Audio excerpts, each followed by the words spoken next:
To start that process in Michigan, here's what we're going to do in this block of sessions, this education block. First session, our friend Bill Pink from Grand Rapids Community College, he's going to use data to frame the problem. We can't solve our education problem until we know what the facts are. So first, frame the problem. Just as important as the other two is Michigan's path forward. What are we going to do differently going forward? How are we going to do this together? And how are we going to do this in a way that's sustainable? It's not going to be fast, certainly not going to be easy, but it's going to be really important. Ladies and gentlemen, enjoy this session and absorb it. Thanks so much. Ladies and gentlemen, this session, The Education Crisis, The Problem, is sponsored by PNC Bank. Please welcome President of Grand Rapids Community College, Bill Pink.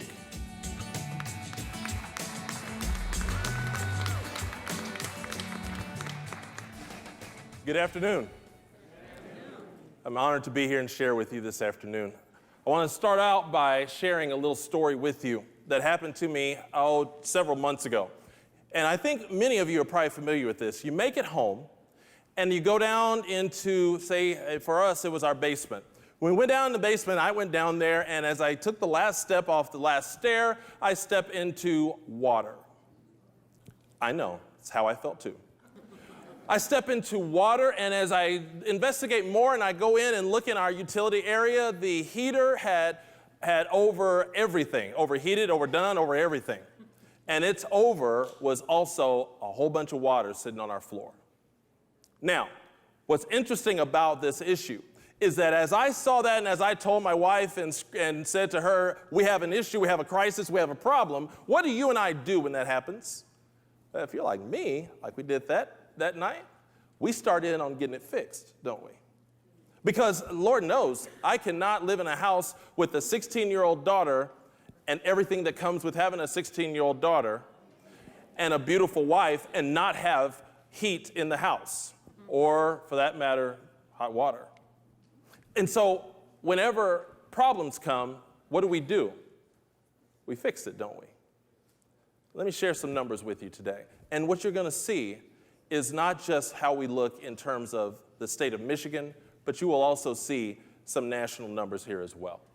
So we'll start out by talking about college attainment. So the data that you see here, as far as what we know we need in the state of Michigan in terms of university grads as well and also associate degree grads, certificates, here's what the numbers look like.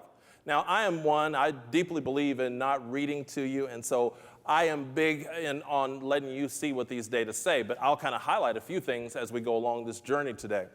But what you find there is that we know in our state that we are looking at just by next year, hard to believe next year, 2020, that's coming pretty quick, that we already know what that picture looks like in terms of how many graduates we need, how many folks coming out of post-secondary with some kind of credential, whether it be a certificate or a bachelor's or a university, whether it be a bachelor's or a master's or a doctorate, we know what those numbers look like. But also suffice it to say that what we know is also true is that our numbers, as far as senior class and those who are graduating, we continue to see decline in those numbers. Well, no wonder our governor just a few months ago in a State of the State address actually challenged us as a state to be another state in our country that has a higher ed or a post-secondary attainment goal. The governor said it at 60%. Why? Because of these type of data that tell us that in our state, we're going to need that educated populace in order to get things done the way we know that our future needs. Now you move on to what we know as our career technical education. And if you live in the same kind of area that I have for years at this point, even before I moved to Michigan, what you and I know is that a lot of those CTE programs have been basically taken away and taken out of the high schools, and have pretty much either gone to an ISD or, in the case of what we have in Grand Rapids, not just the ISD, but also the community college. So what we do is that when you see some of these declining numbers in terms of what we know we need for CTE and skilled trades and those training, what happens is that in our state right now is that in many cases, a lot of those students come to us at the community college. Yet and still, we know that at the high school level, those are things that we can be focused on. So let's go and talk about what we know we need in terms of the PISA. The PISA, that is the Program for International Student Assessment. Now, this is looking at the national level. I told you I'd have some national data for you. What that test does, it's a 3-year, every 3 years they issue this PISA test. And as you see, that is in math, reading, and science. Now, as a country, you will be able to readily recognize from 2000 to 2015, over that 15-year span, we have fallen. And that particular study is done, and there's some 90 countries that have participated in the PISA. Now, while those numbers are at that upper end of 90, that's still not, A, where we want to be, and B, we certainly don't want to see that number continue to drop from a national perspective. Then as we go on, we start looking at some of the Nape scores. And you and I know and have heard with Nape, that's the National Assessment of Educational Progress. That's a test and an assessment that's taken nationally. Every state basically participates with Nape. And so what it does for us, it allows us to be able to compare Nape scores state to state. Whether you like, dislike, agree, disagree, it is that national state-to-state look that we can always know that each state is relying upon.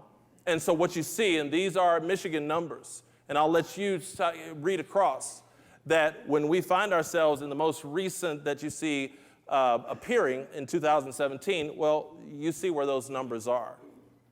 Again, when you go home and there's water on the floor, what do? Now let's talk about what's happening in terms of all of our students, because what also comes to the conversation is that maybe this is just one of those issues that is only occurs in our urban core or in our rural areas. Well, the data shows us that while that is true, that it does happen, and we do know that it takes a certain amount of funding to make sure that we are able to service those students at a good level. But what this shows us is that it's not just an urban-rural issue we have. This also gets to some of our higher income areas as well. I was in a meeting just a few days ago that brought this point out in terms of some of our more affluent districts that are needing to also look at and consider what those data look like, and we have to be aware of. The final slide I want to show you is this one, our Michigan per pupil spending. Now, what this one shows, it shows a comparison there with Florida, states like Florida, Massachusetts, but I have specifically up there Florida. And what this is talking about is we spend a lower percentage of our money on instruction. This is talking instruction. And this is holistic. We're talking about across the state. We see that on the instructional side, that we have that lower number in terms of comparison of those states that we say are doing pretty well in terms of how they educate. And it just brings to question. But what it also brings to question is this. By the time we get to this point, the question becomes, with what I just showed you, what do you do about that? Because some people, as I've gone through and people know that I was going to talk about this, I've had different people tell me, hey, you need to really talk, Bill, about the issue of finance and funding. And I've had others that said, you really need to talk about testing because that's an issue. Bill, teacher preparation, boy, that one's... What I come back with as I listen to all those people is that yes, yes, yes, and yes, but this is more of a Michigan problem than an individual problem. Because if you and I get to blaming one thing and starting to point to one thing, what does that do? If I can point at your thing, that gets it off me. I think it's all of our problem. And I think everyone in this room has a part in it. If you think that you leave an island having talked about education in this manner, and you can leave the island and all of a sudden it's going to be different and better, you're wrong. Just because we sit and talk about it does not mean that that's going to change it just because the Mackinac Policy Conference talked about it. What are you going to do when you get home? How do you, CEO of a business, what do you do about this? Yeah, it's on you. Educators, what should we be doing about it? I point to myself. What do I need to be doing about it? It is partnership with and collaborative work with not only the school districts, but with each other. We have examples that we see in West Michigan. We now have more examples we see in Detroit of the exact thing I'm talking about. Because if we aren't thinking collaboratively about how we are going to solve this problem, not how you are going to solve this problem, we won't get anywhere. Because when we have a problem, you got to go about fixing it. Let me leave you with this, because my time is short. This was 2003, and it was in Portland, Oregon. I want to leave you with this story. And the story is about a man named Maurice Cheeks. He was the head coach of the Portland Trail Blazers. The Portland Trail Blazers were getting ready to play the Dallas Mavericks in the NBA Western Conference Championship. The Trail Blazers were down 2-0. And Maurice Cheeks, being the head coach, now this game is the first game back in Portland. He had a lot of pressure on him. He knew that we have to win this game. Because if we don't win this game, we're going to be down 3-0. It's going to be hard to come back. Maurice Cheeks, or as a lot of us like to call him, Mo Cheeks, he had a whole lot of pressure on him this particular night. And then before the game, he met a young lady named Natalie Gilbert. Watch this video. And now to honor America and salute the men and women serving our country with our national anthem, please welcome, as voted by you, the fans, our winner of the Toyota Get the Feeling of a Star promotion, Natalie Gilbert.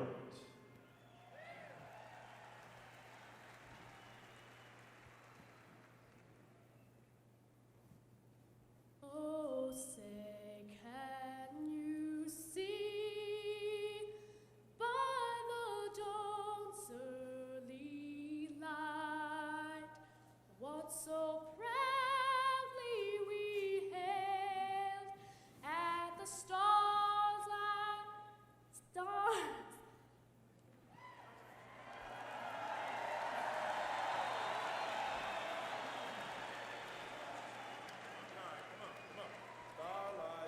Stars like last gleaming, whose broad stripes and bright stars through the perilous fight. Oh, the ramparts we watched were so gallantly streaming, and the rockets' red glare and the singing air gave proof through the night that our flag was still there. Oh, say does that star-spangled banner yet wave? Oh, the land of the free and the home of the brave.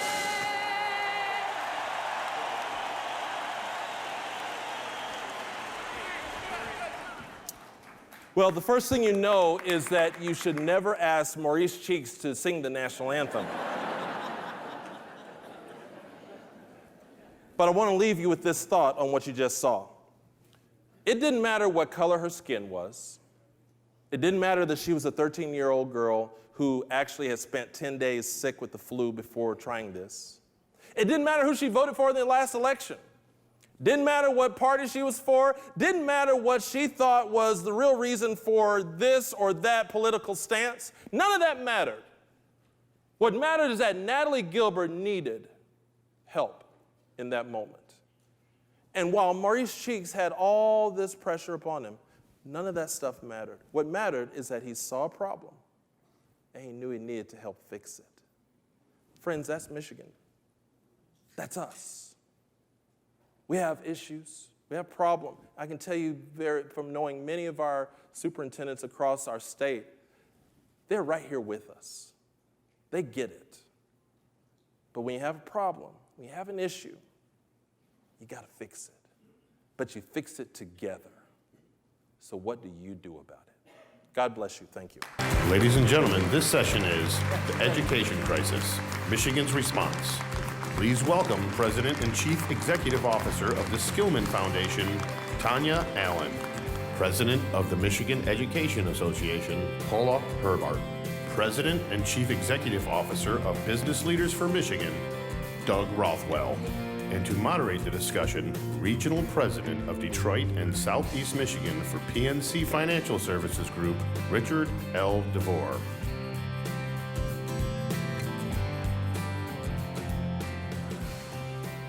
All right, let's get right into it, shall we? Although nobody's called me Richard since my mom.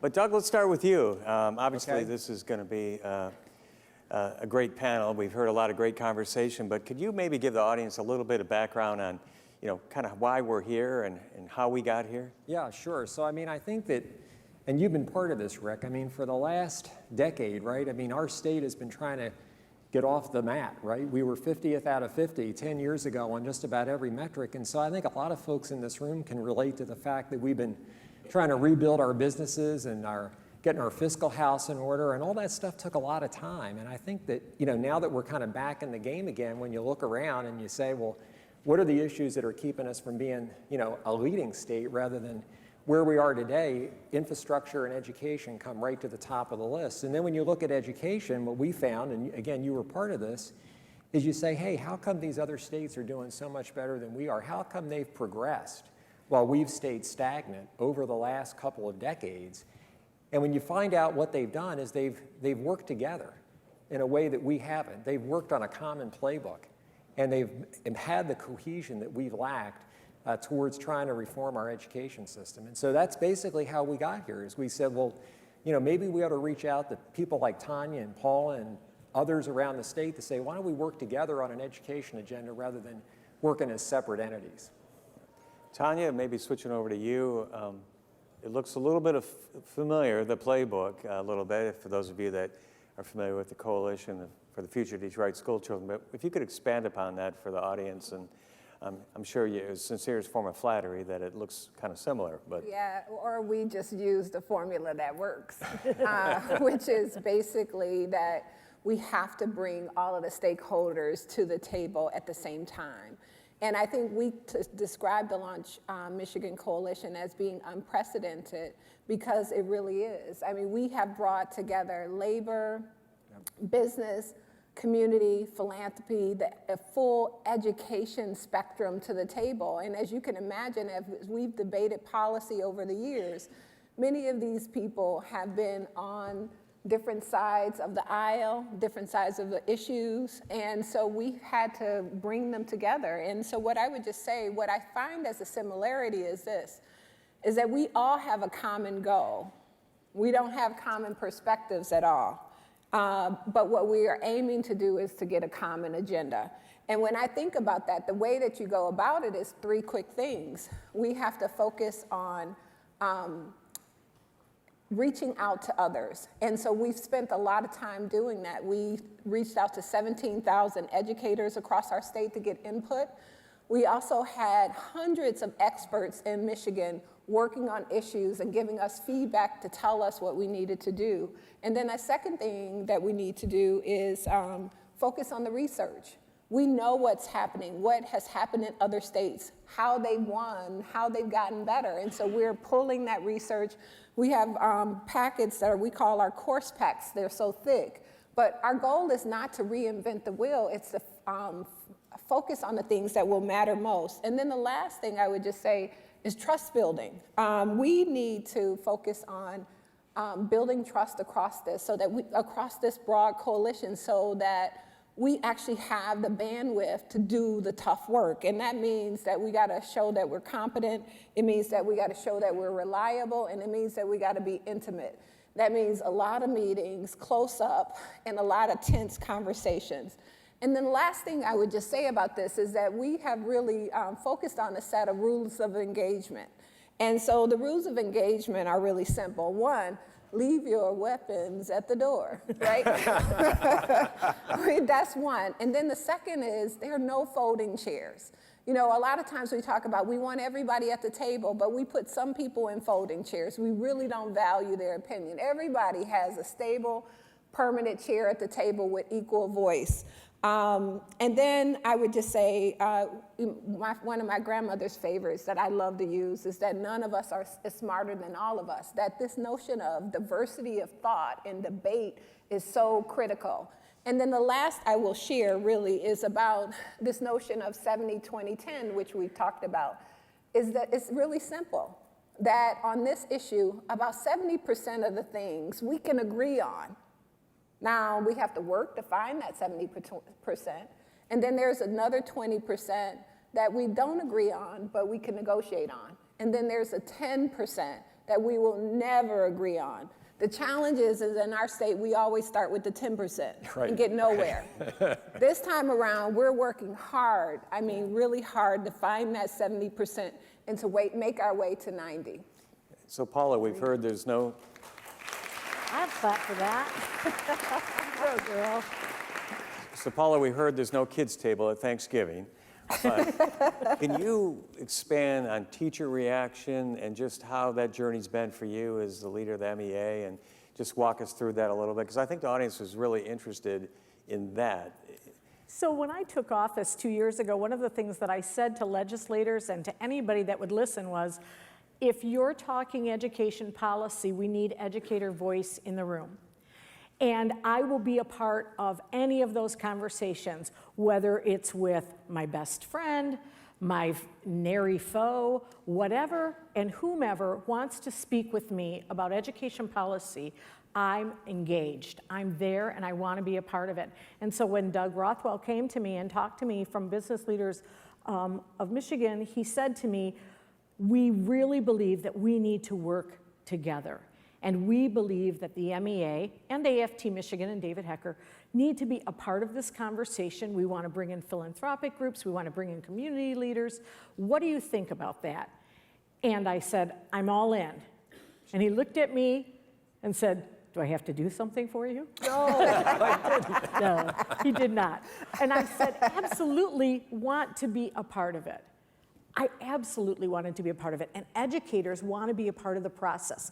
And so 17,000 members responded to a survey. They're charter school educators, they're public school educators, they're educators in the classroom, they're para-educators, they're administrators, and they gave us feedback. Because one of the things that we know is that if we're not asking the people on the front lines what they need, then we're not asking the right questions. At the table, the steering committee, we need to ask the right questions, and the only way we can do that is to make sure that we're getting the opinions of those doing the work. That doesn't mean it drives the work, and it doesn't mean that MEA is driving the bus. What it means is we, the 21 members of our steering committee, are looking at that and saying, what can we do to make sure that things that will directly impact student achievement and educator supports are being taken care of by our state? And how can we help drive that agenda forward? And Doug, we've heard, and I think everybody on the panel would agree, one of the themes of the conference has been ground up, not top down. Yep. When you went on this journey as a leader of BLM, did you get some interesting looks from the members? I know not me, but Never you. but did you get some looks of why are you taking this on, Doug? What are you thinking? Can you walk people through that conversation? Well, you know, I think it was actually somewhat the opposite, Rick. I mean, I think that there's always been such a enthusiasm among business leaders knowing that education was kind of at the root, if you will, of a lot of our long-term needs to be a thriving state.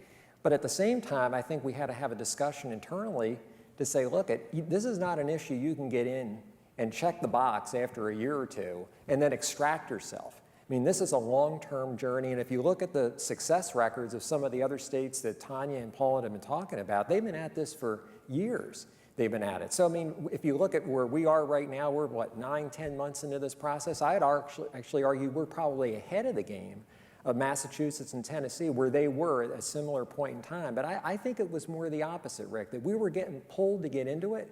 But the question was, are we committed for the long haul to stick with it? And I think we are. And I think that's the important part. Inequities. Obviously in this country, there's a growing debate about the kind of divide of inequity and lots of different things.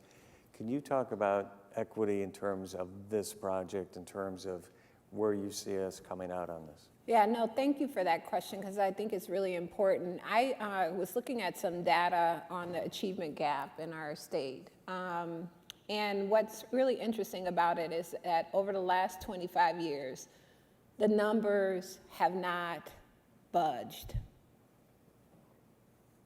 We've had one of the biggest and the deepest achievement gaps for 25 years. The numbers haven't budged. And I want to tell you that the reason that the numbers haven't budged is because the adults haven't. And this is really, for us at Launch Michigan, about saying it is time for adults to move and for us to change and for us to push and for us to acknowledge that, thank you. And for us to acknowledge that all of our children, every single one of them in this state, have to be educated if we're going to be a prosperous place, that if our recovery as a state and our great cities of Grand Rapids and Detroit, if they're going to be stabilized, it's going to largely be because we chose to educate every child and that we are investing in the path for the future. And so as a coalition, we've named that clearly, and it's been a no-brainer for everyone. And so one of our goals, our first goal, is to be one of the fastest improving states in the country. Our second goal is to make sure that we close the achievement gaps between, based on race, income, gender, geography, and special needs. And so we have to figure out how to do that. And I'll just give you a couple things, and I think Bill laid this out nicely, but I just want us to make, because I think we have to keep hearing this before we really understand it. Every demographic group of our students are behind. Every single one of them. If you're rich and white, your children are trailing all of the other rich and white children in this country. That's right. If you're African American and poor, your children, by the end of third grade, are 5 months behind the average African American student in the country. It's almost as if they can go to school between September and January and stop, and then our kids would be the same. So you can't tell me, you cannot tell me that that our children are not as smart and talented and equipped as the children across this country. It is nothing wrong with our kids. It is nothing wrong with our educators. It is time for us to fix the system. And I think that's what we've committed to. And I feel so grateful to be a part of this process because we have some really wonderful people who are committed. And when we fight at those tables, and we do fight, it's mostly Paula. I'll take that.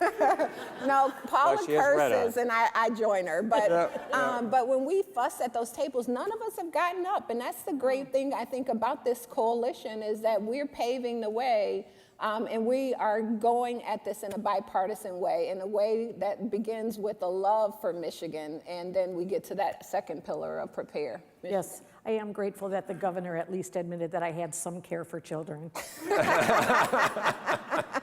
Well, Paula, can you talk a little bit about some of the teacher reactions you've received? And one group that many times gets forgotten in a lot of these conversations is our children in rural school districts, you know, pick a county in the UP or somewhere. But has it been the same in terms of rural, suburban, urban, or has there been some differences? Just if you could share with the audience a little bit of that. So the educators across the board, they are deeply committed to the students of this state.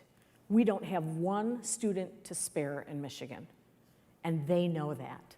There's not one to spare. And they want what's best for those students. And what we're hearing from them is they would like lower class sizes to spend time with their students. They would love to have supports for those students if they're falling behind.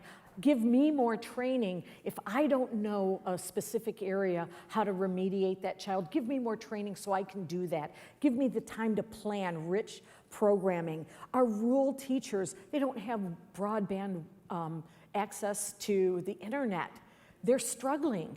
Our inner city schools have other infrastructure issues. You know, we're talking about infrastructure throughout here. The governor talks about it. It's in our schools too. How do we help support our educators in the classroom in the rural areas where they might have, their students are on buses for an hour and a half before they get to school? How are they prepared to learn when they have to do that? And then they go home an hour and a half, and are they doing their schoolwork on the bus, or are they sleeping because they're exhausted? So our educators across this state are saying, these are the things we're facing. 37 students in a science lab class at high school. Those are grown-ups. Those aren't children. Those are men and women, 37, chemicals, et cetera.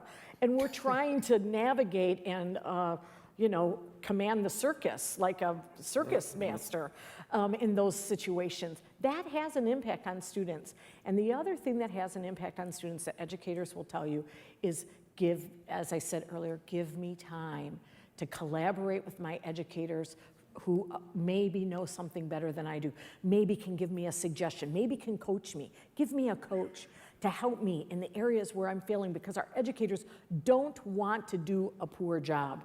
They want to be the best that they can be.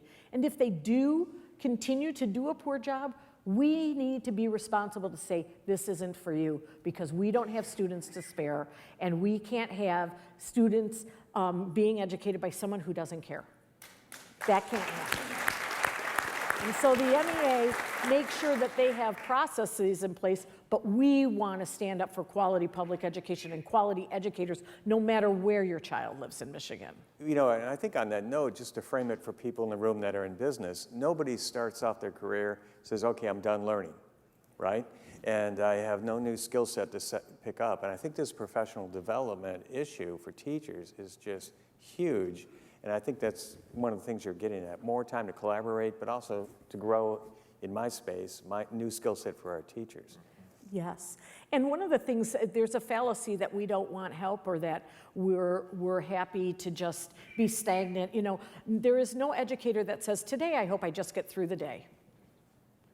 They know that they're impacting children forever, and they take that very seriously. Having said that, we need to fund our public schools so that those students that are at risk, those students of special needs, that they have extra supports needed. And those educators who are working with those children, that they also have extra supports, because it takes a special kind of training to make sure that they can do their job with any amount of efficacy. Mm-hmm. Tonya, picking up a little bit on special needs, could you maybe educate the group a little bit about how much of that ends up being in the public schools and what that might look like, if you're comfortable with that? Yeah, no, I'm happy to take a stab at it. I think what we are seeing around special needs is this. This is actually, our special needs really comes down to a funding question. So let me just give you a little bit of background on that. Simply, one, we have federal law that says that we have to serve every child with special needs, and we need to give them their full supports. Of course, we have a federal law without really the federal funding to fully do that, and every school district has to fund it themselves. And the way that they mostly fund it is through their property taxes that they get to fund education. And the challenge is that if you have students with greatest need and you don't have a strong property tax base, then you are most likely not going to do a great job at serving those children with the greatest need. It is unfortunate in our state that, and it happens in general, that many times you will see that there is a correlation, but not a causation, a correlation of poverty and special needs. And so when you look at places that are high poverty, you have students with greatest needs. Now, these are also the places with the least resources. And this is when you talked about equity before. Here it is again. We have to raise this question. Why are we giving the places with the greatest need the least of the resources? We actually have to turn that around, and I appreciate the governor's comments about, first, we have to deal with this question of equity first. Give the people with the greatest need the greatest resources, period. And then let's get to adequacy. Let's give everybody what they need. And I think if we can do that, then what we can do is serve our children with special needs in a greater way across the board. And that's our goal and our aspiration, is that we can figure out how to not create a system that is blanketed across every kid, but a system that actually can be customized and individualized to children based on their needs and their conditions. And I think that's what all of us look for. I'm sure when you've chosen schools, that's what you've looked for, and that's what we believe every Michigan family and every Michigan student deserves too. Yes. Doug, earlier Tonya talked about 2 of our goals, but if you could expand and just talk about the third, just kind of reiterate the 3 goals. Yeah, so the 3 goals that we have, again, are trying to become the fastest improving state for performance of students, to be able to make sure that we close the achievement gap, as Tonya said, between different groups of students, and then to make sure that the kids that are leaving high school are prepared for both career and also for life or college, if that's where they choose to go. And then underneath that, there's really 4 buckets of work that we're doing. One is making sure that we provide the greatest support to our educators. As Paula said, they're the greatest asset that we have in our school systems. We've got to make sure that we provide the most support to them so they can do their jobs the best they possibly can. We have an accountability system that works for everybody, and it holds accountable not just the schools, but also holds all the other players in the society that touch schools accountable for their behavior and work as well.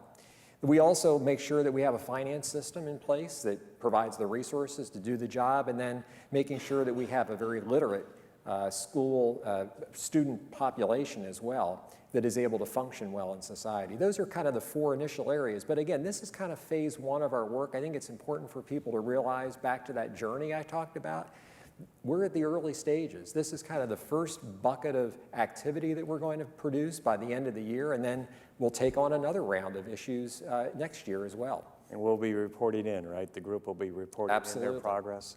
Right. I was wondering, before we get to the final word, if you could take a stab at what I call our tsunami of teachers and how many teachers we need and people not going in this vocation, and if you could make some comments, Paula, on that. So 1 in 5 teachers in their first 5 years leave the profession currently in Michigan. We know that.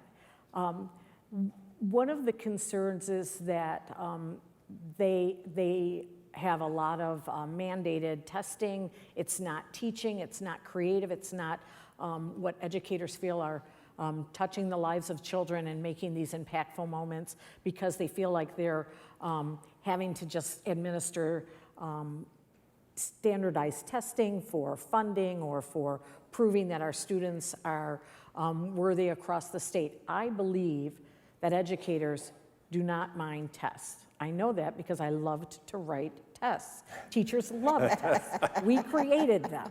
But one of the things that we have to do is make sure that they're asking what they're learning as opposed to other things, and multiple measures to decide whether a student is successful or not. And then when it comes to teachers leaving the profession or coming in and out, we have many teachers in the state that don't even make $40,000 a year in their first 5 years. And that's not even a middle-class living. And they've gone to school for 4 years, 5 years, 6 years, and how do they pay back their student loans? I have one educator that told me, my husband and I are waiting to have children until we can pay off our loans. It will probably be when I'm 35. And she started teaching at 22. You know, they're leaving school with $40,000, $50,000, $60,000 worth of debt.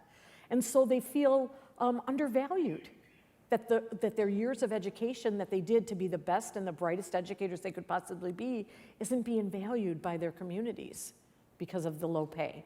Now, there are many teachers that are making great money. Don't get me wrong, we've got haves and have-nots in Michigan, but we need to look at the equity piece in that as well. And then one of the conundrums that we have in general in Michigan, Rick, is teachers in the survey, when we say, how do you feel about your school? Because we overwhelmingly thought they're all depressed and they don't care. They love their school, but they see that there's a problem in that school. In the other schools, they're not successful. We see that in communities. Parents say, my school's fine, but my niece's school, that's terrible. So as long as they feel comfortable and secure in where their own children are going, they don't recognize that the crisis is everywhere because they feel okay in their school. They love their teachers. It's that teacher over there that isn't doing a good job. And that's one of the problems in talking about the crisis. Well, you're right, though. That's exactly what the parents are all saying. So I'm going to start with you, Doug, maybe 30 seconds last word. I just want to warn you that the moderator goes last. So. You know, I think the thing that's important for the people in this room to know is, first of all, when's the last time you saw philanthropy, educators, and business all working together on education reform in Michigan? Because you haven't. And so I think what's going to happen is, I think you're going to look back to not this year, but actually last year when Launch Michigan was formed as a pivotal moment in Michigan's education history.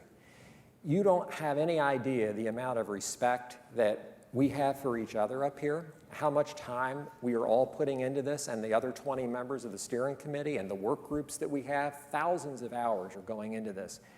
But the respect that's being built and the alignment around an agenda that will be sustainable and make it less contentious for our legislators to implement, I think we're on the precipice of something very big. Paula? I would just agree with what Doug said and to say, what you need to understand is there's not one person that's walking away from the hard conversation because our children can't wait. Our students can't wait, and we are going to do the hard work, and we're going to keep doing the hard work to make sure our students have what they need to be successful. Michigan students aren't throwaways. Yeah. Tonya? I would say a couple things. Well, I'm terrible at enumeration. First thing, we need to stop stigmatizing ourselves. We need to just stiffen our backs and get at it, right? Yes. Like, that's number one. Number two, I would just say that this is all of our responsibility. We all allowed this to happen. We all allowed this to happen, and it is going to take all of us being accountable and from every sector in terms of improving it. And then the last thing is we got to get some stuff done. Like, we cannot wait any longer. We got to get small moves so that we can get to big moves. And then we get this movement, and hopefully our movement turns into a tsunami, and we'll be at somebody else's Mackinac policy That's conference right. talking about how we did it in Michigan. And so my final word would be, you know, we talk, and it's really appropriate talk, and we're all supporting the governor's roads initiative. But just as a metaphor, in my mind, we are at that proverbial Y in the road on education. And I suggest we take this path that this group, and you appropriately said, the rest of the team that are working tirelessly to make this happen, and we hope you will support us. Thank you. Thank you.